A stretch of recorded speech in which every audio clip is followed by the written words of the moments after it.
In this video, I'm going to explain why, according to the theory of relativity, time slows down the faster you move.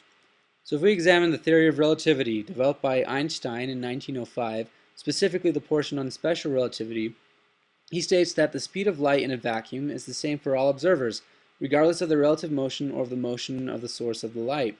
So this means that regardless of whether or not you're moving, light's going to travel at the same speed. Here's an example. If we're traveling at 0 miles per hour and we see a light turn on, we're going to see that light travel at approximately 299,792,458 miles per second. Now this is true whether we're moving or not. So if we're traveling 60 miles per hour, we're going to see light travel at the same speed, the speed of light. Now if we're an observer and we see someone traveling at 60 miles per hour, we're going to see light travel something like this.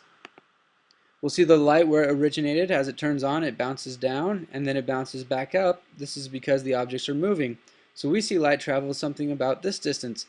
Now if we're inside this vehicle, we're going to see light travel this distance. It starts up at the top, bounces down, and then bounces back up. So this is approximately, say, 6 feet. Now an observer will see this light travel something approximately like 20 feet.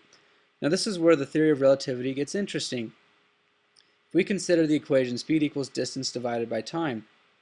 If we're the person in the rocket, the speed is the same as the speed of light and the distance is 5 feet. If we're the observer, the speed of light is the same and the distance is 20 feet. So if we take these equations and we solve for time,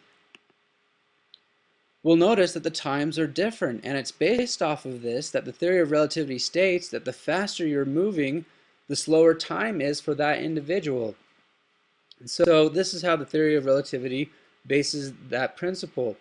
Now in my next video, I've made some observations based on these same calculations that may in fact prove this theory is wrong. So stay tuned for my next video as I go over these different observations based on these same calculations that may in fact show that the theory of relativity is wrong.